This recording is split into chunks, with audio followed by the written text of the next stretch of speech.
Hello to all Cinemaster lovers. Hope you enjoy watching. Let's get started. The story begins in Cuba with our hero, Mr. Lazy, living his life in ultimate comfort. All he wishes for in life is a bit of luck. Suddenly, Mr. Fatty emerges. After that, Mr. Fatty says to him, "How about we migrate to Miami?" But Mr. Lazy looks at him in confusion and says, "I'm comfortable here. In Miami, I'd have to work, and I think laziness is paradise." Suddenly, he caught something in his fishing net, but when they pulled the catch out of the water, it turned out to be a zombie. Without hesitation, Mr. Fatty grabbed his spear and struck the zombie in the head, finishing it off in seconds. They returned as if nothing happened, rowing calmly towards the shore, pretending they didn't just catch a zombie. Once they arrived, each went back to their crazy, normal life. Mr. Fatty chased a guy who owed him money, determined to collect it any way he could. Meanwhile, Mr. Lazy, as usual, decided to forget his troubles and helped an elderly woman enter her apartment. But the disaster was that the woman misunderstood the situation.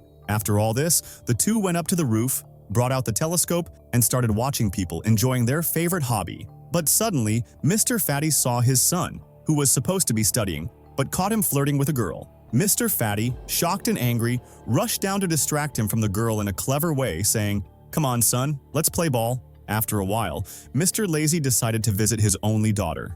Being a simple man, he didn't bother with complicated names. He just called her daughter, and that was it. As soon as he entered the house, it was clear his presence was not welcomed at all. Daughter completely refused to acknowledge she was the daughter of a man like Mr. Lazy. He tried to convince her to give him another chance, but she coldly replied, "You'll never change, and I'm planning to migrate to Miami and live my life far away." Mr. Lazy decided to grab a drink and get drunk on the roof. There, he found Mr. Fatty sitting, looking downcast. He asked him, "What's wrong? You look upset." Mr. Fatty replied sadly, "My son doesn't want to play ball with me anymore." But before they could dwell on their emotions, the world started to change. Mr. Lazy, Mr. Fatty, and their friend Handem found themselves in the town hall amidst a crowd of people. Suddenly, a government official appeared on stage, claiming there might be an outbreak, but everything was under control. Among the crowd was a drag queen named Julie and her massive boyfriend, King Kong. Suddenly, a fat zombie emerged from the crowd and began biting everyone around. Chaos erupted. People screamed, ran, and blood splattered everywhere. Mr. Lazy and his companions stood to the side, watching. Suddenly, King Kong collapsed after some blood splashed on him. The next day, the government appeared on the news confidently declaring, "There are no zombies. What happened was just a group of American-backed vandals." While the media misled the public, Mr. Lazy decided to visit his grandmother's house. But as soon as he entered, the grandfather jumped out of the darkness ready to attack. Luckily, Mr. Fatty and Handem arrived just in time. Mr. Fatty decided to end the grandmother in his favorite way, with the spear. But the problem was, instead of hitting the grandfather, he accidentally struck the grandmother, killing her. The grandfather, however, kept attacking relentlessly. Everyone stabbed him repeatedly, but she wouldn't go down. Mr. Lazy said, "This isn't a normal zombie.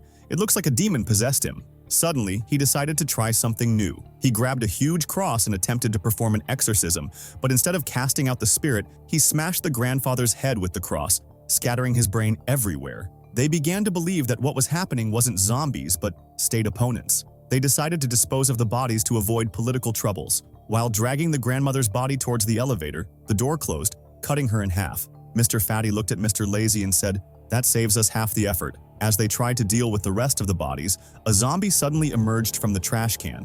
Without hesitation, they started hitting it on the head with the trash lid. But suddenly, a body fell from an apartment window above them. They rushed to see what was going on, and upon entering the apartment, they found chaos.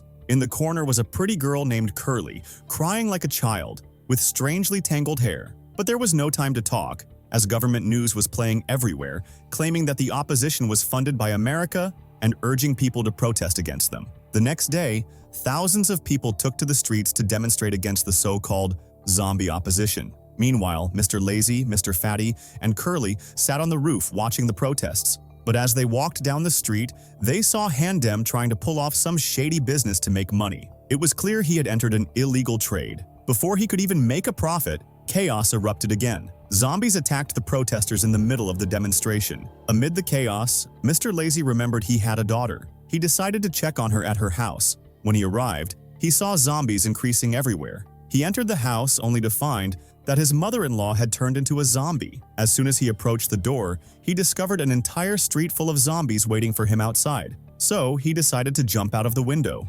Unfortunately, one of the zombies grabbed him and started pulling him down. At the last moment, daughter arrived. The zombies began climbing after them, but Mr. Lazy grabbed whatever was near him and started stabbing them quickly until they all fell down. After that, he took his daughter and brought her to Hindem to protect her. But as soon as the two looked at each other, strange looks began to exchange between them. Mr. Lazy, who understood the situation, decided to put an end to it. At the same time, by the sea, Mr. Fatty was riding a flotation device with Curly, whom decided to flee the country by any means. Around them was a large group trying to escape the country, but running in the water like an Olympic champion was, of course, Mr. Lazy.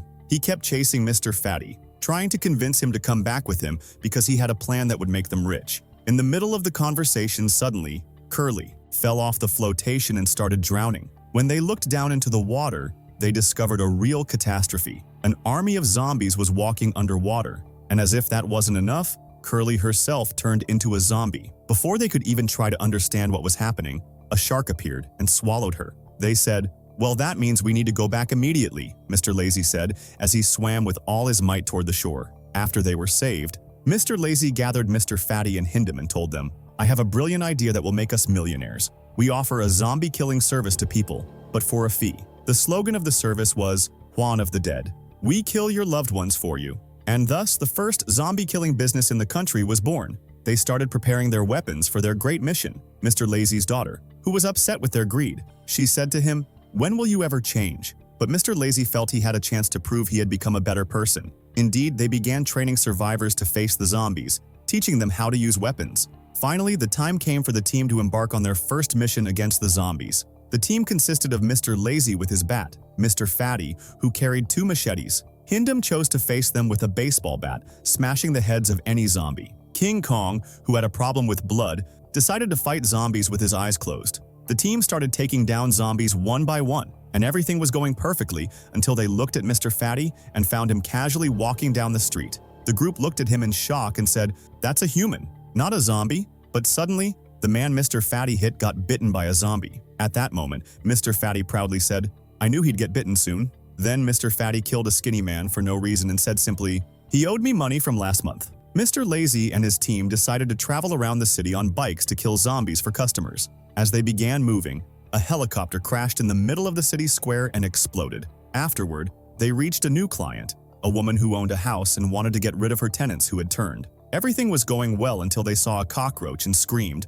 The loud noise attracted the zombies in the apartment, and they started rushing toward them. Suddenly, the power went out, and everything became completely dark. The battle continued with shouting and blind fighting, and when the lights came back on, all the zombies were on the ground. But unfortunately, the house owner was also on the ground. They accidentally got rid of her. And so, their business became very famous, and the phones wouldn't stop ringing. Everyone wanted to get rid of their zombie loved ones as quickly as possible. The team started distributing flyers to every house to expand their business. While walking in the dark streets, suddenly, the army surrounded them and they took them in military vehicles. The army began recruiting anyone from the streets to fight the zombies because the soldiers themselves were falling. While handcuffed with a group of men, suddenly, one of them began to turn into a zombie and attacked them. The soldier guarding them tried to act but was immediately bitten. The prisoners seized the opportunity and stole the key from the soldier to unlock their handcuffs. Mr. Fatty, who didn't know how to shoot, grabbed the gun that had fallen from the soldier and accidentally shot the driver.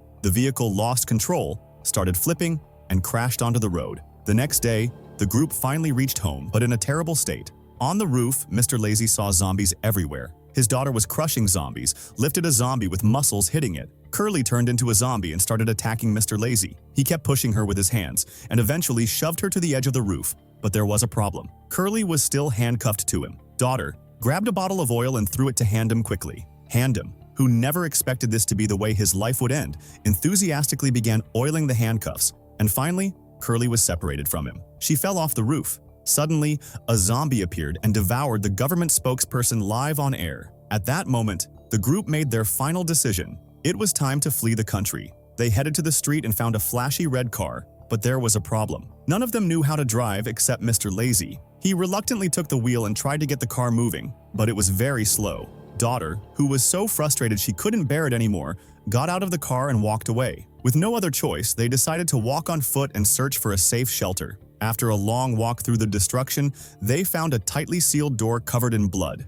King Kong pushed the door with all his might, and it finally opened. In an instant, the monsters lunged at King Kong and dragged him inside. The group stood outside, unable to believe what was happening. Mr. Lazy looked at Mr. Fatty and said, "Shall we leave him?" Mr. Fatty thought for a moment and said, "Yeah, let's leave him. But where will he go now?" Mr. Lazy tried to go inside and save him, but it was too late. Mr. Lazy, who finally decided to act responsibly, looked at his daughter and said, "I've been a failure my whole life, but you're the only thing that truly matters to me." And so, the father and daughter reconciled. Suddenly, an army of zombies appeared and began surrounding them. Suddenly, a massive truck sped in, circling the zombies while dragging a long rope. In one swift motion, all the zombies' heads were cut off simultaneously. A mysterious man with a long beard emerged, speaking in a gruff voice. His name was Captain Skinny. Captain Skinny opened the door and shouted, "Get in quickly if you want to live." Without thinking, Mr. Lazy and daughter jumped into the car, escaping the hell they were in. After reaching the shelter, Mr. Lazy asked Captain Skinny, "What are these creatures exactly?" Captain Skinny replied, "They're zombies, people who died and came back to life." The group looked at each other, saying, "So the government was lying to us?" Before Captain Skinny could explain his plan to fight the zombies, Mr. Fatty decided to end his life for no reason. The man suddenly hit him with a hammer. Everyone stared at Mr. Fatty in utter shock. Mr. Lazy shouted, "Why did you kill the man?" Mr. Fatty, with complete indifference, replied, "His name was terrible anyway." After losing the last person with a plan, Mr. Fatty told Mr. Lazy, "Look, we need to modify the car so it can move on water and escape the country." But then came the shocking news. Mr. Fatty announced, "I've been bitten." Everyone was stunned, but Mr. Fatty continued, "I want to see the sunrise before I turn into a zombie." In a dramatic moment, he sat on the rooftop waiting for the sun to rise, ready to face his fate. Before his transformation, he says, "Mr. Lazy, I love you." Mr. Lazy stood there, confused. Mr. Fatty burst into laughter. Mr. Fatty awaited the moment he would officially turn into a fat zombie, while everyone else stood in suspense.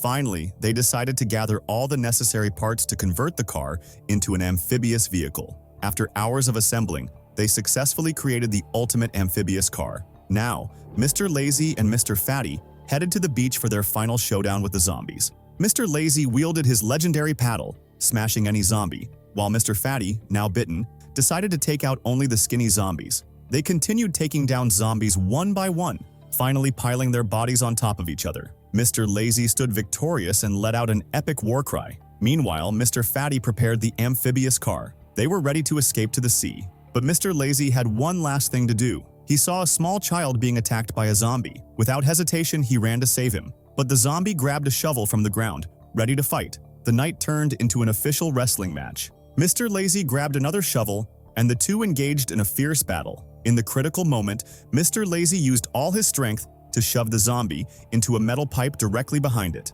The match ended with a decisive victory for Mr. Lazy. After saving the child, he ran to the beach and headed toward the amphibious car to join the others. Mr. Lazy made his final decision. Standing by the car, he looked at everyone and said, "I'm not coming with you." Handem shouted, "Are you crazy?" Mr. Lazy replied, "I've spent my whole life as a lazy man, avoiding responsibilities. But this time, I'm not running away. I'm a survivor, and I'll remain a survivor." Suddenly, the car stopped. Then daughter and Mr. Fatty came down from it. They said, "We won't let you fight alone." Daughter raised the baseball bat and said, "We are one team. We'll finish the battle together." Everyone stood by Mr. Lazy as the last wave of zombies approached them. The final war begins, and the movie ends. If you liked today's video, don't forget to like, subscribe to the channel, and activate the bell to receive all new updates. See you in the next video.